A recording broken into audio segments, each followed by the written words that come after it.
Thank you very much, Jillian. I will just follow up with your final statement that I did say during my presentation in the session on Tuesday that we do recommend having some basic personal protective equipment when you are applying biochars. If you are doing that, minimize doing applications on a windy day because it is very light and dusty. And also recommend, if you can find one these days, a particle mask or some type of face covering, as well as gloves and just glasses, because that will minimize any risk of inhalation if you are applying a finer particle-sized biochar. So thank you, Jillian. Feel free to continue answering questions, but we will move on to our next speaker this evening, Bernardo Del Campo, who's the president and co-founder of ARTi Char, which is a company based in Iowa. So Bernie, would you like to share your screen and turn on your video? All right, thank you very much, Debbie. I'm doing that. Give me 1 second. And thank you for speaking this evening. It's great to have you. Fantastic. Well, thank you for the invitation. And I'm going to start a little bit with a comment that Jillian was just saying a little bit ago. We make very fine particles of biochar, and always we need to be careful, right? But I think there are very easy ways to mitigate those, and how we do it is we add water. Okay, so for example, in the soil you have sand, silt, and clay, and the clay, if I'm not mistaken, is less than 2 microns, but you have nano-sized particles in the soil. But you add a little bit of water, and then the problem is, I wouldn't say it's solved pretty much. So 1 point for the audience here is like, don't be super scared about this. Did I put the camera? Yes.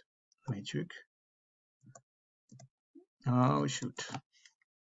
Bernie, you don't have your video on yet. Oh, I see. Give me one. Go ahead and try and switch that on. Yeah, that's what I was trying. Sorry for that. That's my video. Okay. No, it's not. If you take your cursor and you just scroll it at the bottom of the screen. It's asking me for the host to give me permission.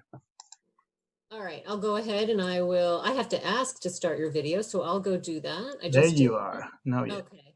Perfect. Great. Excellent. See yes. and see your screen. Wonderful. Super. So, sorry for that. But my point is, there's very small particles, right? Flour, it's extremely fine particles.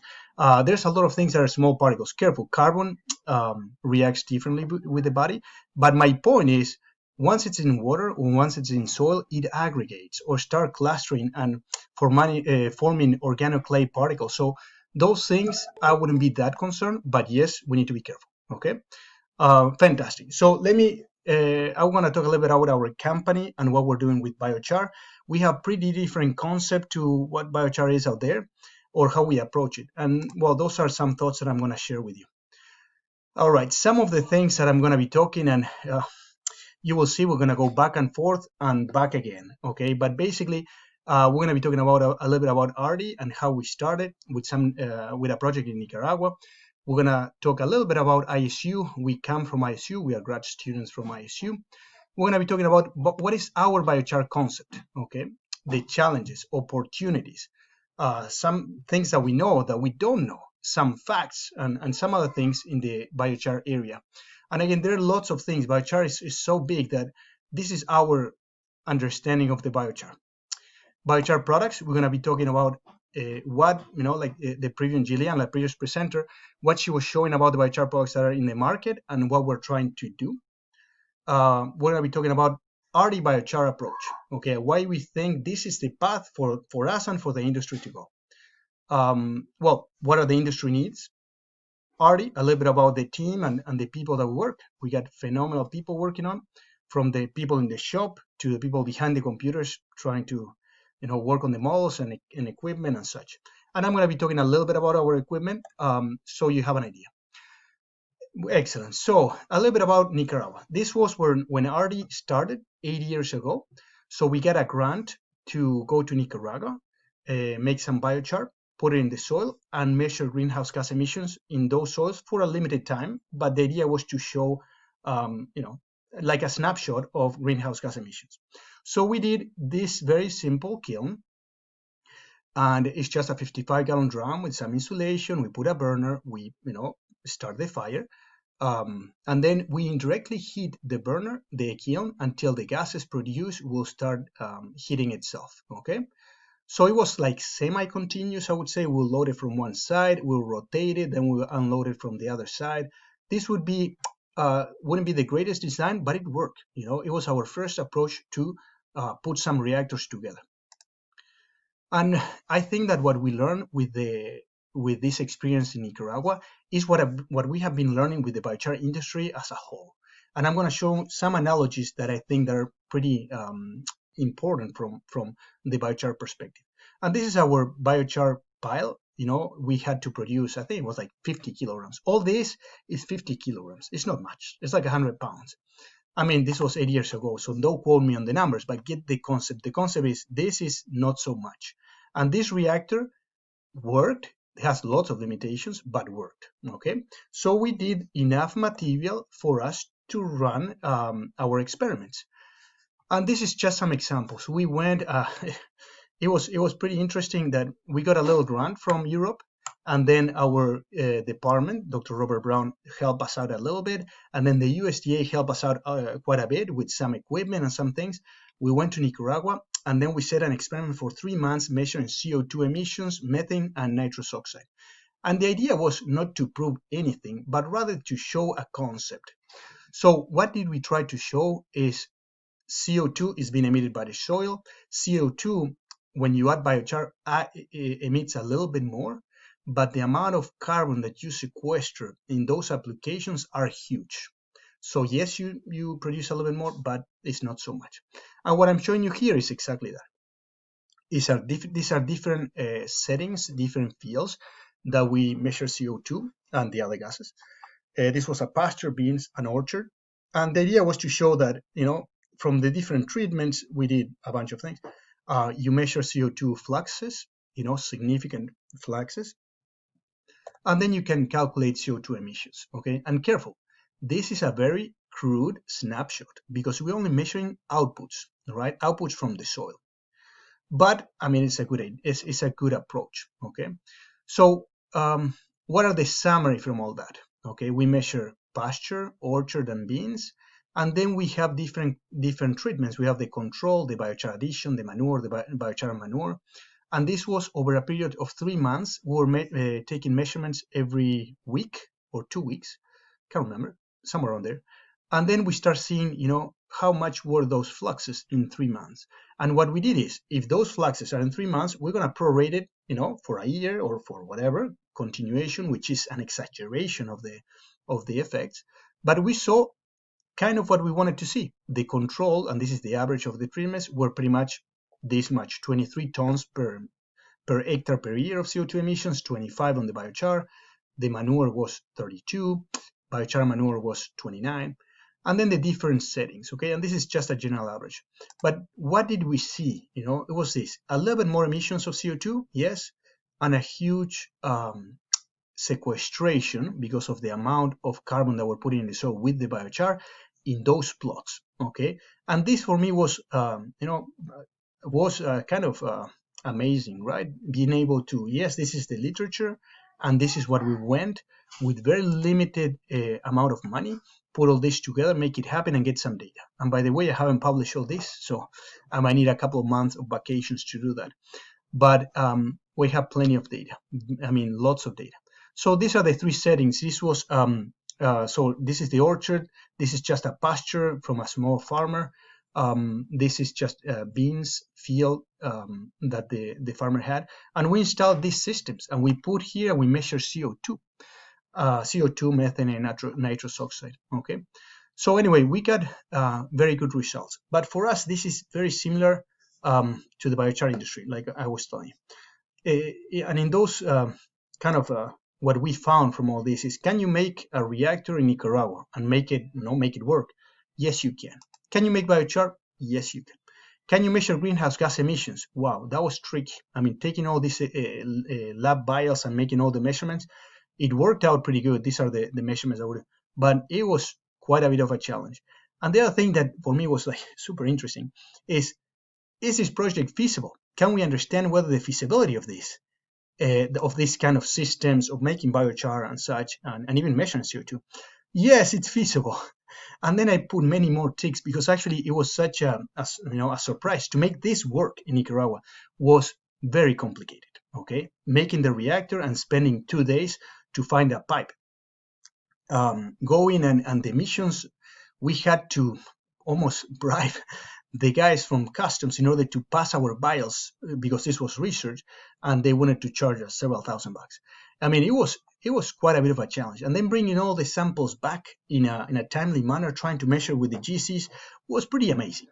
So it's feasible, yes, but oh my gosh, that was a lot of challenges involved. And other things, cost of the materials, can you do it? Yeah. The biochar world, all the materials that we use are pretty expensive. Operational cost, it's not so simple. You have operational cost and you need to understand that. And this too is, it's cheap. We make, for example, we use 2 tanks of propane.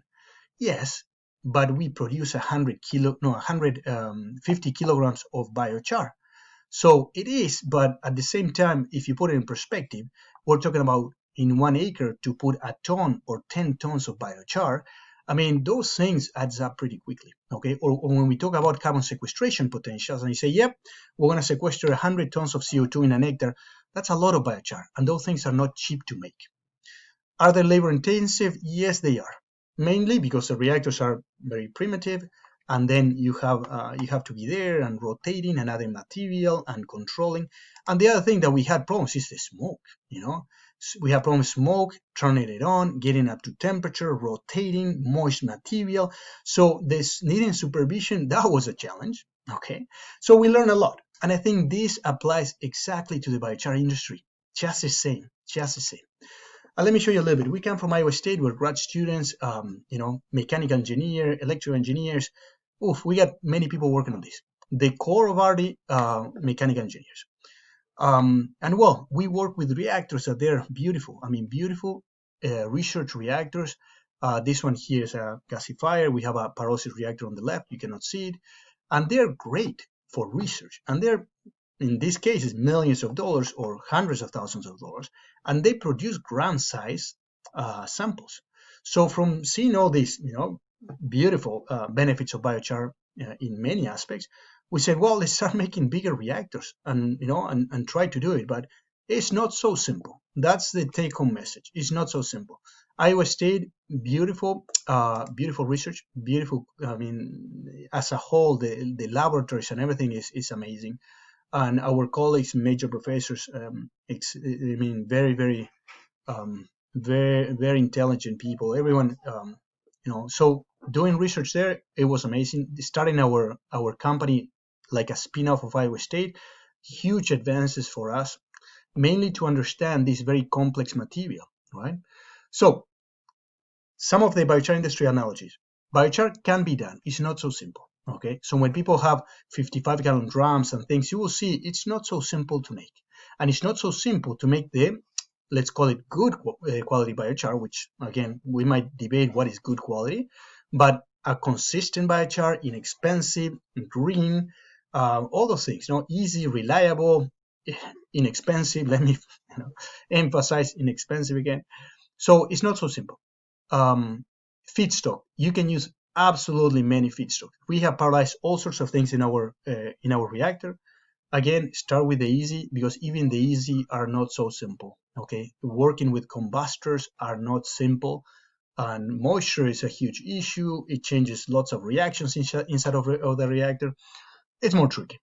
Systems and reactors are complicated, very much so. And you change anything, and you change the reactor, you change the reactions that's happening, and you change your biochar product, okay? So temperature, number one factor, we know that, but there's a lot more than that, okay? Let me give you an example, just a basic example.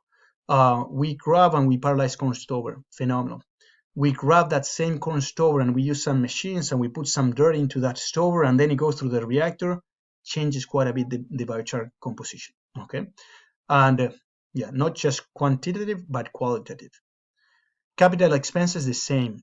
Biochar reactors are not so cheap. because if you put in perspective of how much you make, operational cost the same. We need to move away from traditional system, because traditional systems, it's very hard to have an output that is controlled, that you know the quality, consistency, that you don't make emissions, smokes, VOC, smokes, and some others, but there it's more difficult to do. All right, so we need to move away from that. It's okay in some places, but slowly the industry needs to be moving to more advanced automated systems, okay? And work on clean, reliable, inexpensive, and versatile systems. Absolutely, okay? Oops. And another thing for my colleagues is don't call biochar charcoal, because we give a wrong impression to the audience, to the clients. They think charcoal is biochar, and then they start using any charcoal for biochar, which is a carbon meant for soil, okay? And when we approach and we say it's a carbon for soils, what I like to say is biochar always should enhance the growth, improve the soil health, but enhance the growth of the plants. Otherwise, if it's not that the case, we have done something wrong, okay? That's my take-home message. And here, these are very old pictures of pyrolyzers that I took online long time ago. But my point is the same. They're complicated. And not just complicated, the throughput is not what we would like to see. We would like to see 10 tons per hour of biochar production.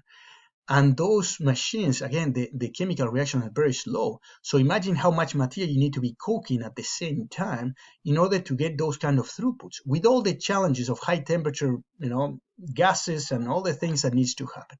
So in the biochar world, the reactors for me is one of our constraints, and that's why with ARTi, we jump into the game. I say, let's start developing what we think should be the reactor for the biochar industry. Mobile units, the same. The concept is great, right? All of them, But again, it's more difficult, and when you move it like this, it's there's a lot more challenges. But we do a mobile or portable unit, and I will show you in just a minute. But the point, what is the major point of this, is they're very expensive for the amount of throughput that they get. The concept is that we don't move the biomass that much, which is extremely expensive. Now you move the reactors where the biomass is. That concept we share, and I think that's correct. But there are lots of challenges, and that's why we did our system. Then we start talking about thermochemical methods. When you guys were saying biochar is not created equal, right? I mean, just a catchy phrase on the biochar world, which is exactly that. We call biochar pretty much anything, any carbonaceous material. So there are lots of things that fall into the biochar world, okay? If we use the IBI and the H2C ratio and the carbon content and all those things, great.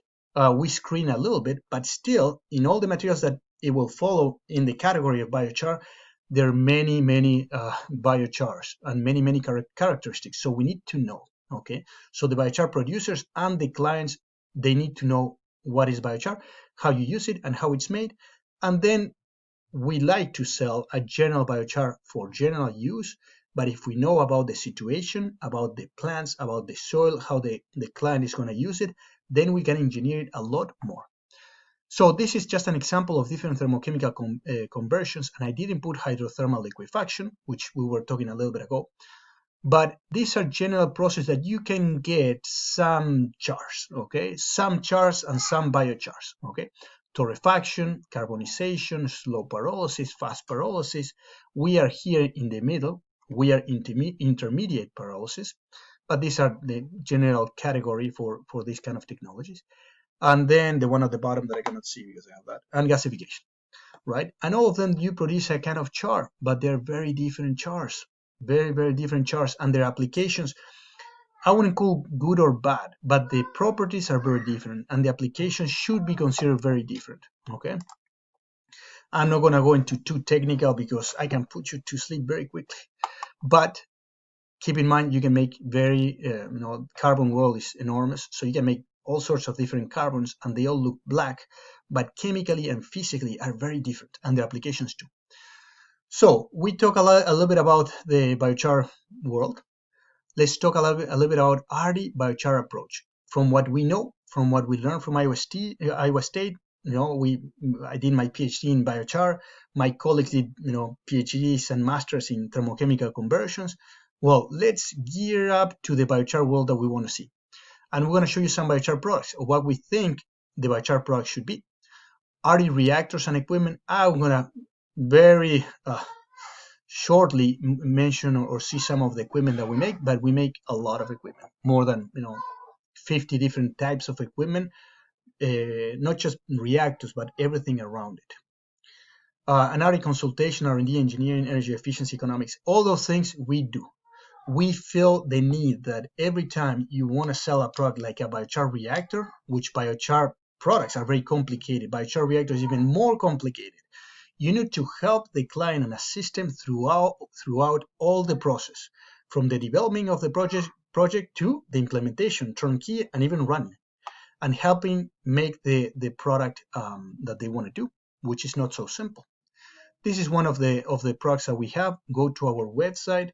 We have a promotion so you can help us out. Okay, this is $50 with free shipping.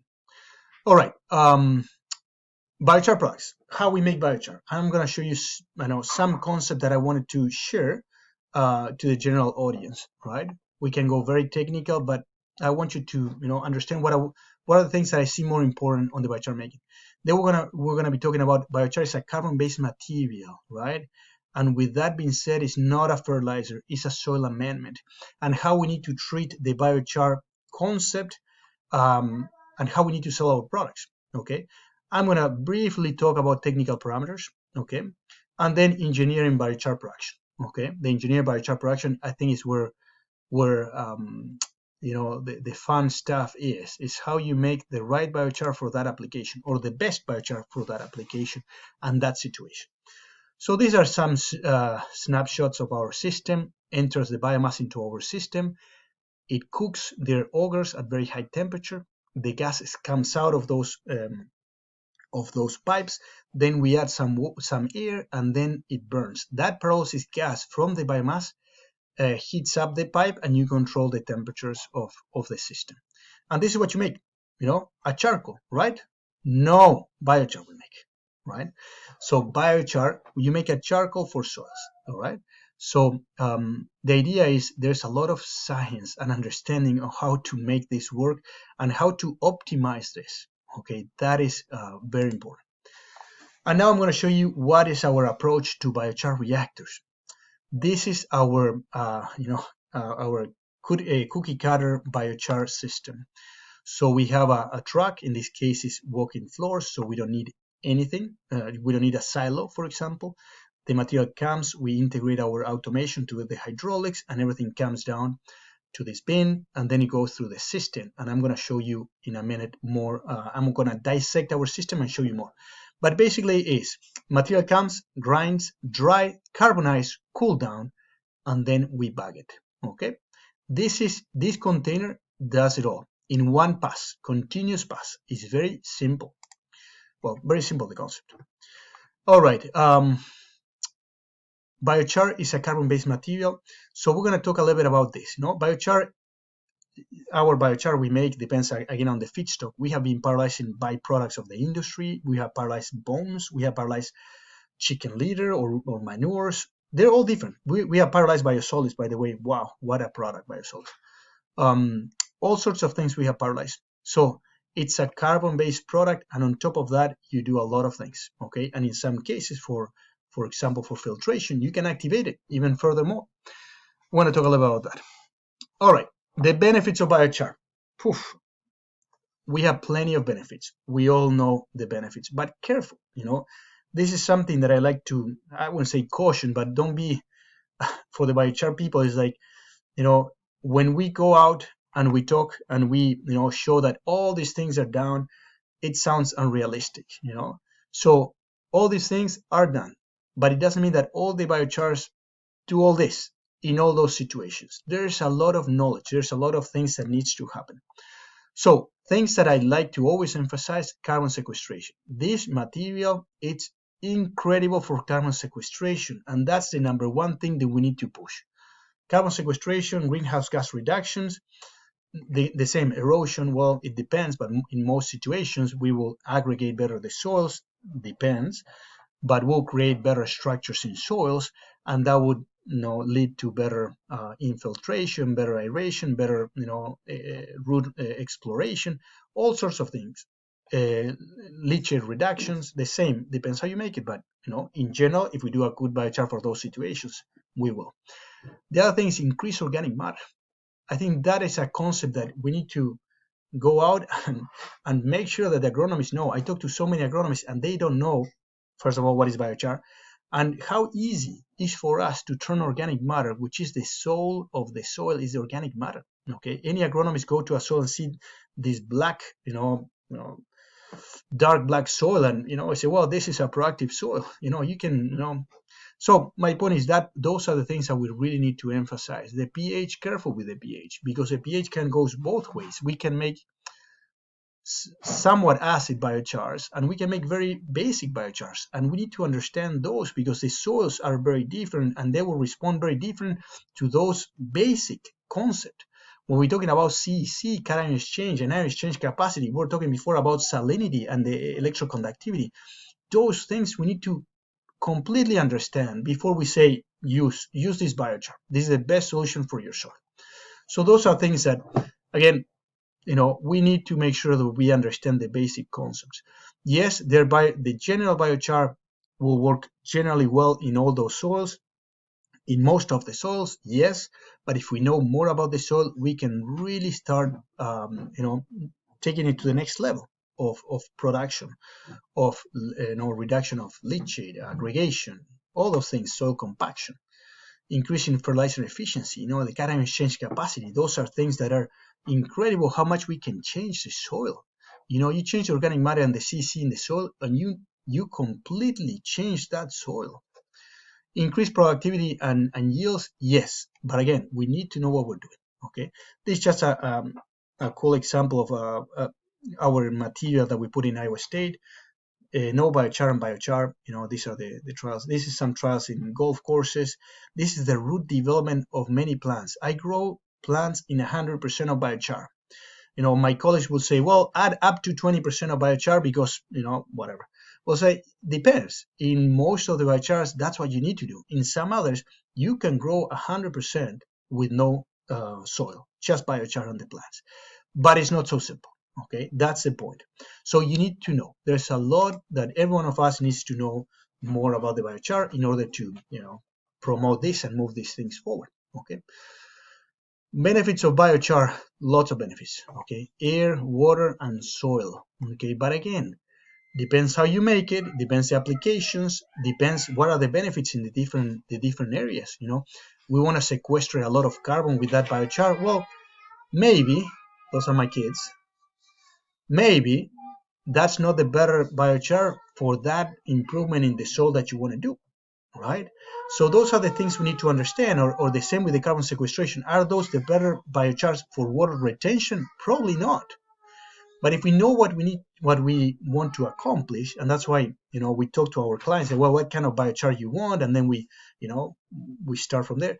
Then we start modifying a lot of things in the processing to get the better biochar we can with the feedstock that they have, right? And the feedstock that they have, there's an economic equation. Is this feedstock or the one 50 miles away or the other one 100 miles away? Those things needs to be understood, okay? Well, the greenhouse gas reduction, everything, blah, blah. Fantastic. I'm doing pretty good. All right, increasing yields. So these are some of the comments and things that we put in our labels. Again, all those things are true. In those specific situations are true. Okay. Some of the things that I would like to all the biochar enthusiasts to I would say think further is biochar directly changes a lot of things and indirectly changes a lot more things. Okay, when we're saying, for example, the biochar retains and reduces leachate and nutrients, great. Yes, there's some chemical absorption or physical absorption of some nutrients, great. But the biology could be 100 times more. The microbial community that you change, the increase in organic biota of those soils, or even the increase in plant growth, if you get to those points, can do a lot more than the biochar itself, right?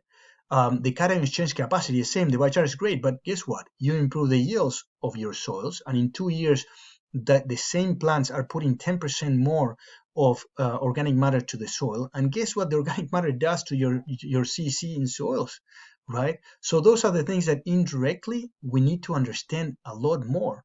So yes, the direct effect may be easier to measure. The indirect effect are even more complicated and could be, in terms of scale, a lot more, right?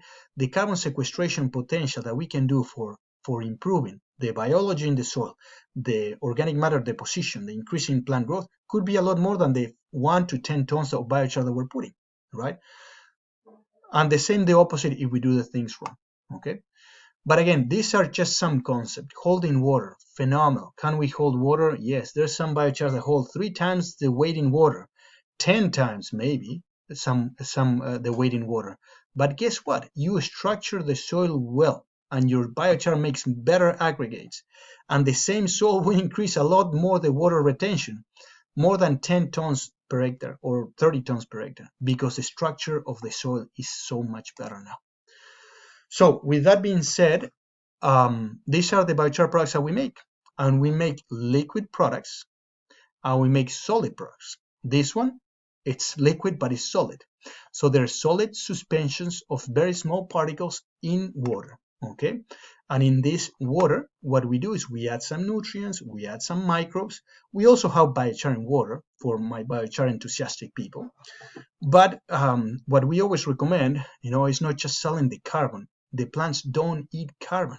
The plants eat the macronutrients, micronutrients, and well, all the synergy with the microbial community, which is huge. And we need to understand a lot more. We barely understand the biochar, the synergies in the soil and the plant, we have no clue. So those are the things that we need to, I would say, put a lot more effort in the research. Again, my personal opinion. But we see that the biochar suspension, what are we trying to do with this? Increase a lot more the efficiency. Instead of putting, I would say, 1 to 10 tons of biochar per hectare, like we were talking before, well, put, 500 kilograms and have 20 times the effect that actually putting a lot more amount in these solid forms. So if you ask me, this is what we need to push for. Okay, and these are, again, they're very fine particles in suspension in water. So is there a safety risk? I wouldn't no, I would say no, but I mean, it's in water, right? So we apply it. This is meant for irrigations. We put in irrigations line in sprayers and we spray that. They're very, very fine particles.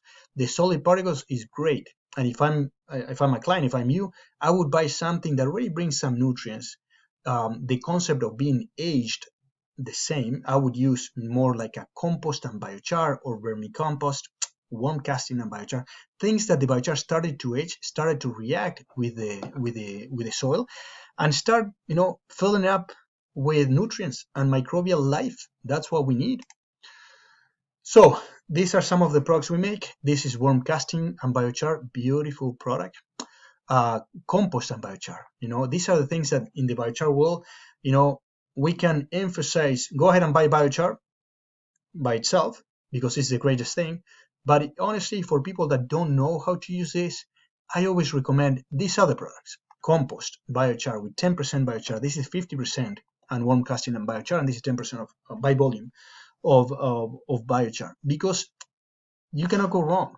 If I grow biochar, this one, for example, that comes from the reactor, and I dump a lot in top of the plant, guess what's going to happen? There's going to be a lot of immobilization of nutrients right from the get-go.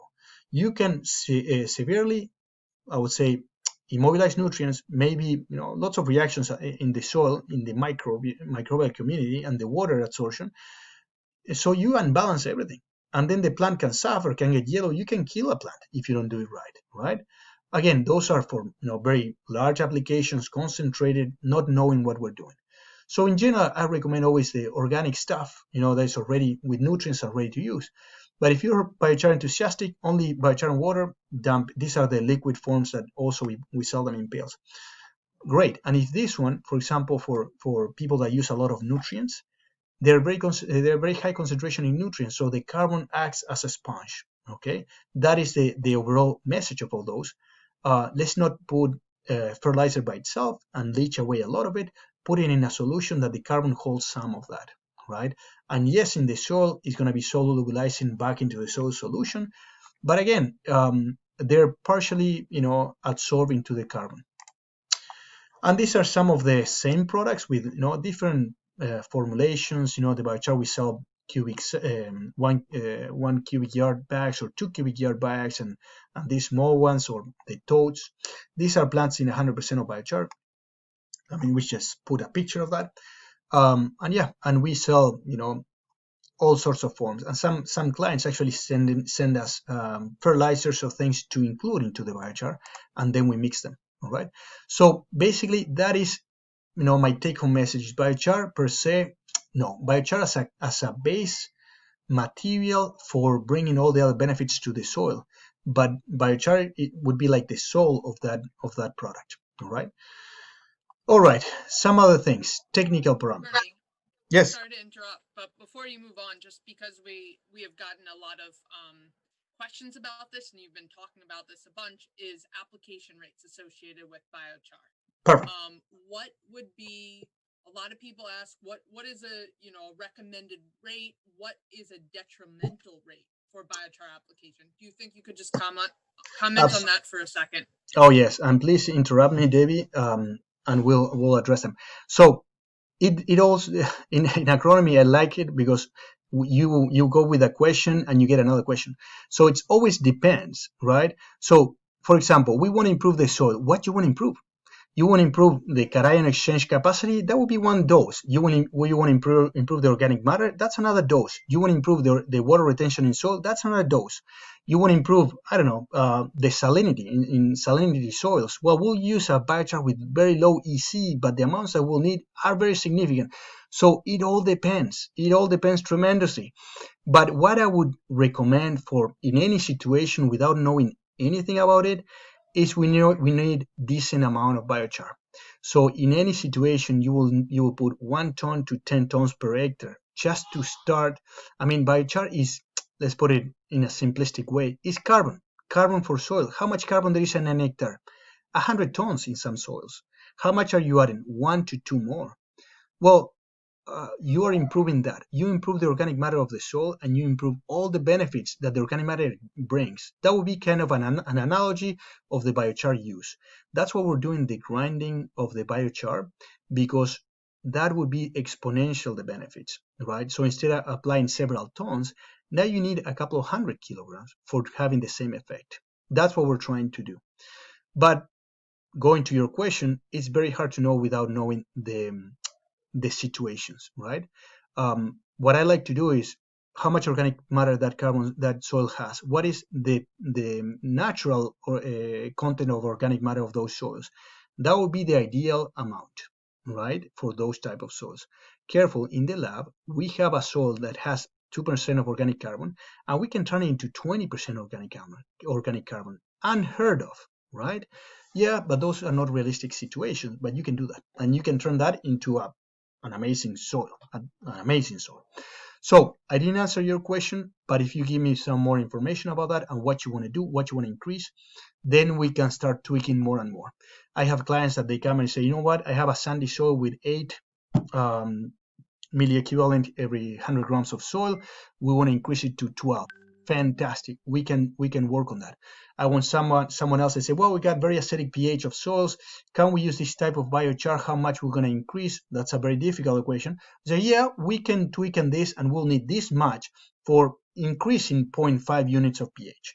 So those are the things that there's a lot of R&D and knowledge, but those are the kind of the directions of the biochar industry that we need. What you need to change, what plants, I'm going to talk about this in a little bit.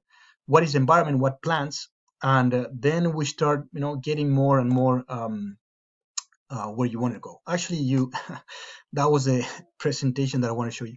So, is what kind of char do you have? You're asking me how much. There's some chars that are they're so basic that in some soils you cannot add much because you will increase the pH too much. Well, add that much. I mean, very large amounts. All right, but I've seen pHs of 12. of biochar. So how much you're going to add? Careful, because you can turn the soil, start chelating metals, and getting to the point that you start immobilizing lots of micronutrients, and your plants are going to suffer. So careful what you do. Environmental conditions, the same. You're putting, chicken litter biochar with a huge EC, right? Salinity, lots of salt, and you put it in a sandy soil that barely rains, and guess what? You have detrimental growth on your plants. So you need to understand. But in other situations, it's beautiful. So what you want to improve? The same thing. There's some biochars like this one. We're working with some very heavy in nutrients, believe it or not, biochars, which you can make from some feedstock. And the same, you're just going to say, well, we're going to add this much because this is how much soluble nutrients we have, and that's how much we need. Well, because we need to change that in the soil. So there's a lot of knowledge that goes below our recommendation. That's why I put 4 agronomists when we have big projects, and then we start tweaking down. And to make things even more complicated, like in the biochar world, you change one thing and you change another one. And that's what I'm going to be showing in a little bit, okay? But look at this soil. This is a soil, a Germany trial that we're working on. Look at this soil. Look at the biochar that we're using. There were parts that weren't even non-paralized, right? So anyway, it's not bad, but what I'm saying is these were the larger particles. In this reactor, the larger particles weren't, or this batch didn't work very well. Look at those soils. With 500, 1,000 years of agriculture, you can improve them with nothing. Wouldn't be the same as the molly soils that we have here. But yeah, so those are things to really think. My researcher friends, this is a lot more complicated. So yeah. Just call me. I'm very inexpensive, a couple $100 an hour. All right. And this one, I guess you guys know Lehman, or Johannes Lehman. I think he knows a little bit about this. And what is the point with this chart? I bring it over and over from one of his beautiful papers. Look how much it changes the properties of that carbon with the temperature, right? It's just one feedstock, that temperature, and you change everything, right? And what is a good biochar? High surface area biochar? I might disagree a little bit with my colleague Jillian, but no, it's a lot more complicated. Look at the carbon recovery, look at the CC, look at the pH, how it changes, right? So it's a paradigm. So look at this, surface area, I work a little bit in surface area for my PhD, and I don't like to, I don't even use surface area term, because I think people in general overestimate what the surface area value gives you. Why is that? Let me give you the conclusion of what I came out. Surface area, like we're seeing before, is nitrogen absorption.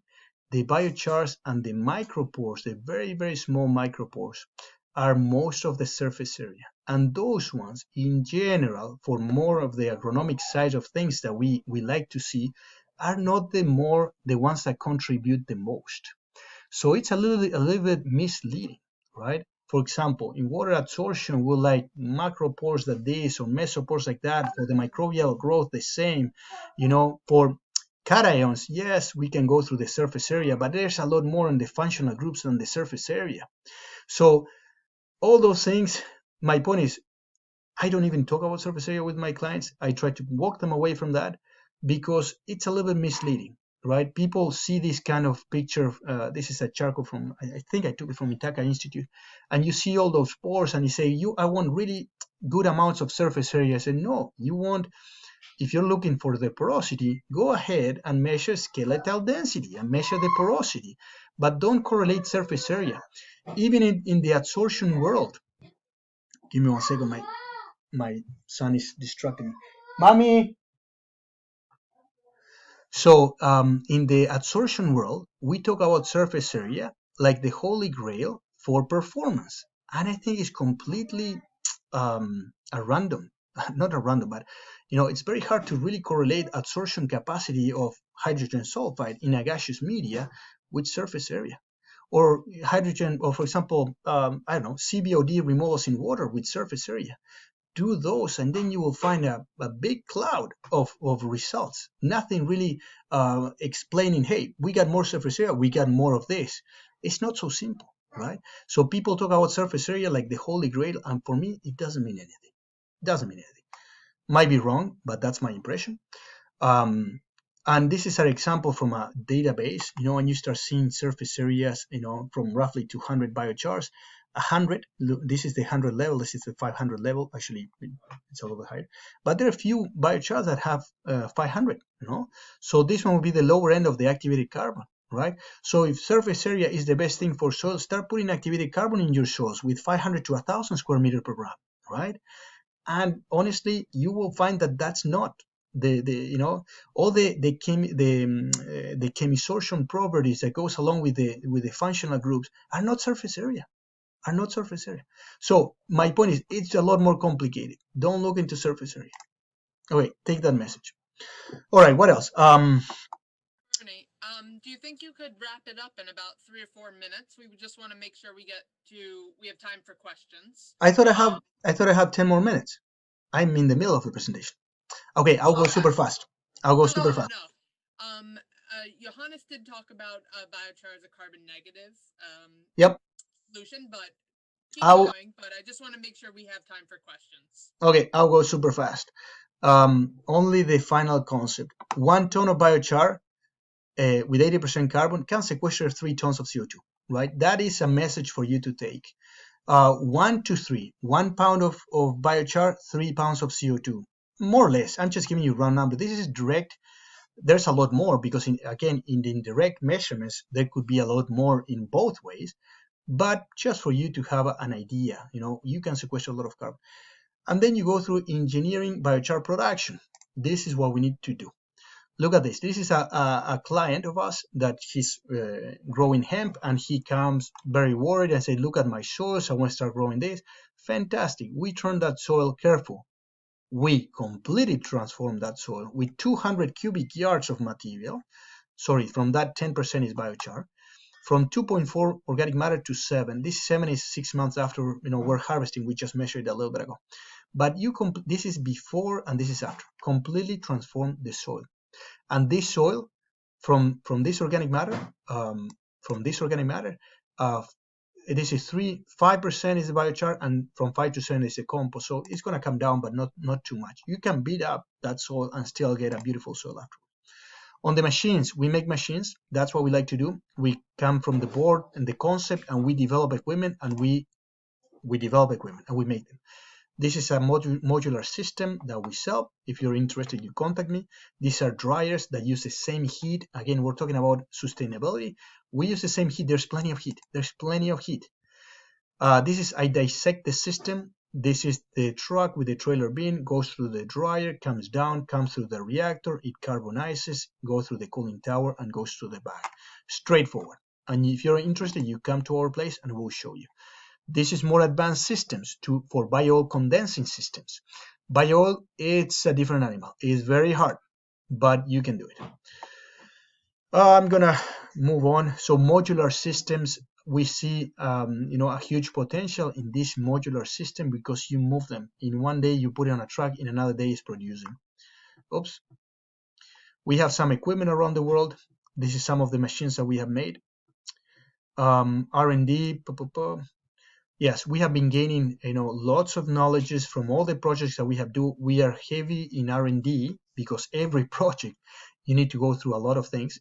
So developing products, understanding the cost of production, LCAs, understanding carbon intensities, all those things are very, very important for any concept.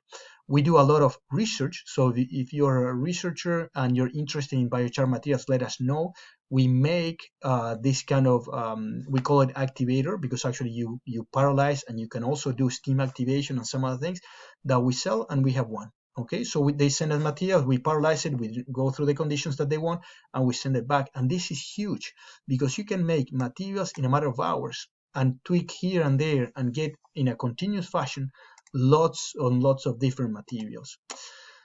Gosh, energy-wise, we have so much energy that we're wasting. It's just ridiculous. We use quite a bit in the dryer, roughly 10%, but all the other is just wasted. Okay, so we have designed system for utilizing that waste heat. In this case, it's $110,000 of avoided heat. This is an example of a situation for a greenhouse.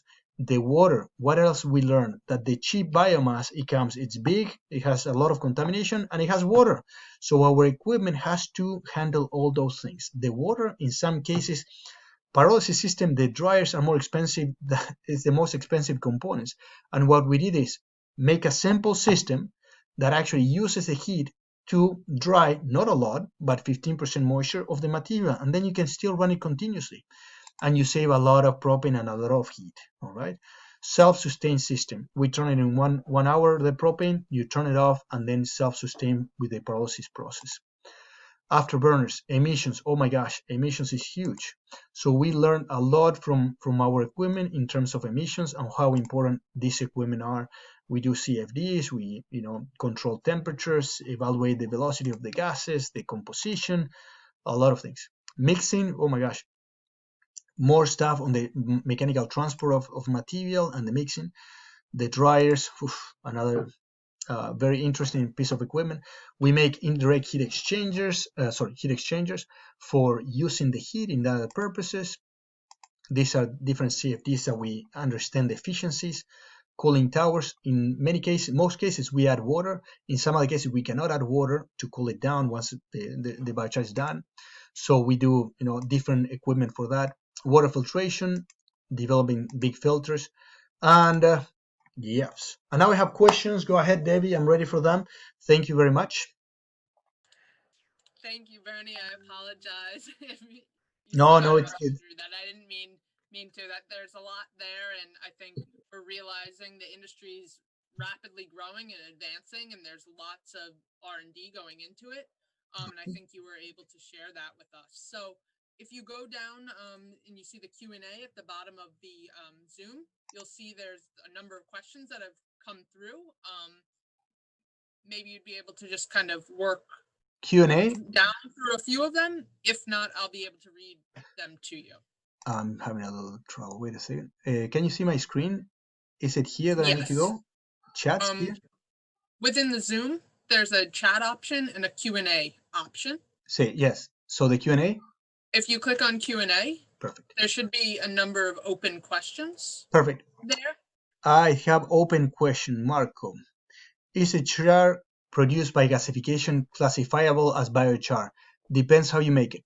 Okay, depends how you make it. In general, the gasification purpose is to get gases. So a good gasification system, again, depends. It will make hydrogen and carbon monoxide in high levels, and very little of the carbon is going to be remaining in the solid phase. That's the purpose of gasification. We add air to combust the material. So you can tweak that, so you start producing biochar. So yes, you can make biochar, but it's not it's not what the gasification is intended for. That's why we classify our equipment as pyrolysis. Pyrolysis is heating up in the absence or very little oxygen. So the oxygen doesn't react with the solid phase. Okay.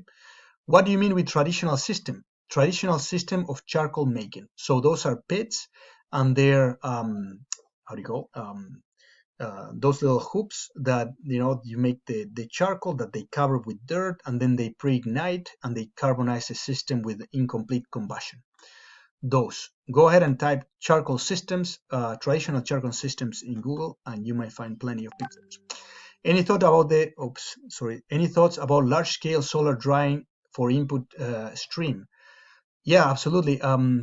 Yes, we have plenty of heat. Solar drying definitely works and helps a lot, but careful. Remember the concept that I said before about the capital cost in terms of the output? The same with the solar drying systems. It could be very expensive for the amount of moisture that you're removing. But yes, for sure. Sandia, I think I know you. The large containerized unit that you showed, how many tons of biomass can you process in an hour with that? And it doesn't run on electricity? Excellent.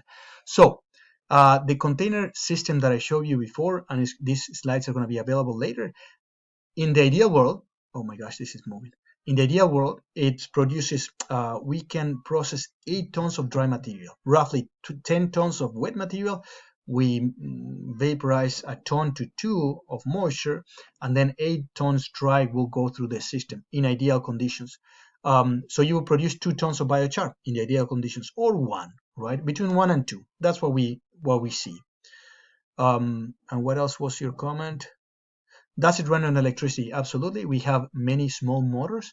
Our system uses 5 kilowatt of power. The grinder is actually the one that uses the most, but the pyrolysis is 5 kilowatts, and in total is less than 10, right? So sorry, 5 is the dryer and the reactor, and almost 5 more is the grinder. How do you get liquid biochar to root level? Does it leach from more easily? Excellent point. No. How do we do the liquid char? We grind it extremely fine. We develop a machine that it works beautifully for grinding very small particles, and then that one it stays in suspensions with the water. Again, depends how you do it. Does it leach more easily? What we do it is so it can percolate through the profile, and depends on the soil if it percolates 1 inch, 2 inches, or 6 inches. But in general, I would say it will stay within the 6 inches, and then start aggregating in the soil.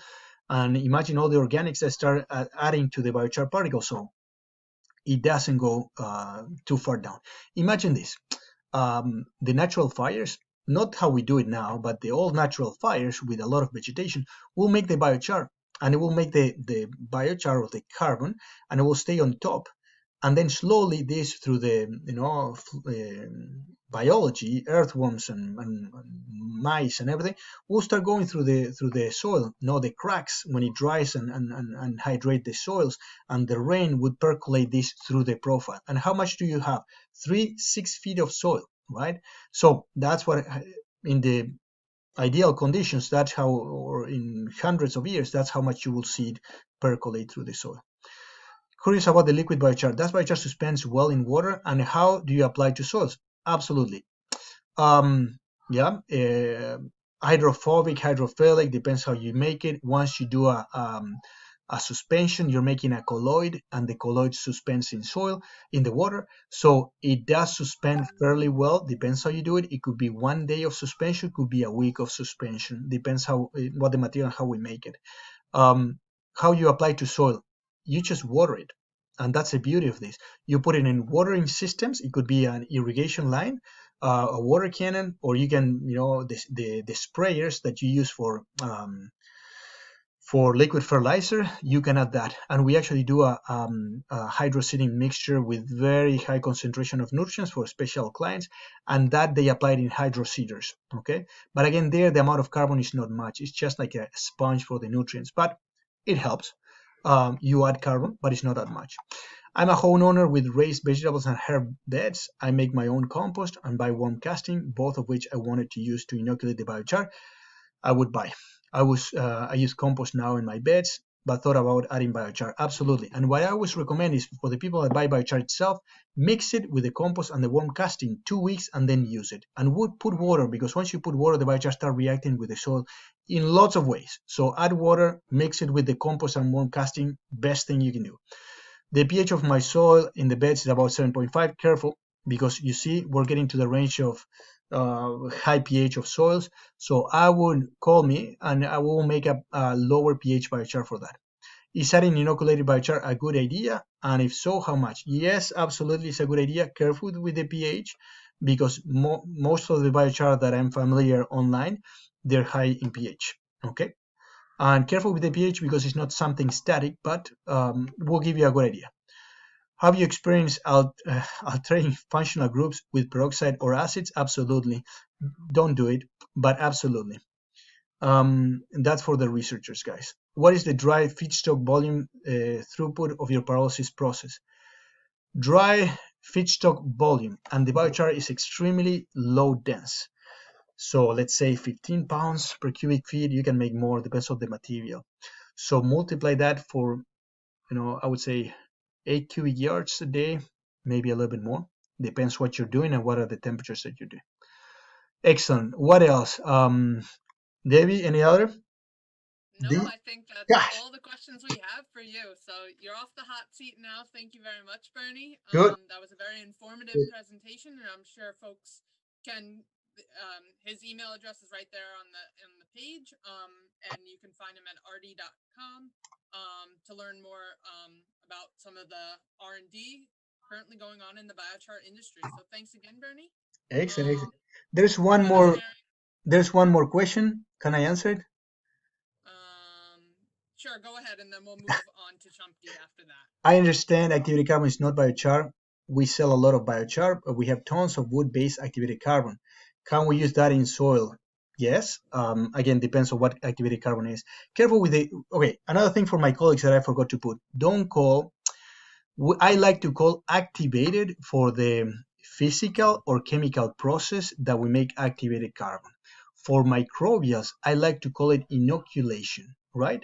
So when people say I biologically activated, no, you inoculate it and leave the activated word for the activation process, which is we grab that carbon and then we heat it very high temperatures, let's say 800 degrees Celsius, and then we grab steam at those temperatures, and then the steam start breaking the carbon even further more.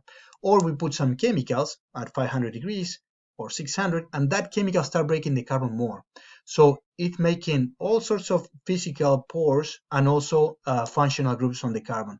So for my colleagues, inoculation and activation, let's keep it different. Thank you, Debbie. Excellent. Thank you very much, Bernie. Feel free to contact him if you have more questions. And there are other, there are plenty biochar companies and people making char and various products. So yeah, there's still a lot to learn, a lot of questions to be answered. So Excellent. now we're going to move on to our last speaker. Thanks again, Bernie. Our final speaker tonight is Dr. Chumpy Banik, who is a postdoc research associate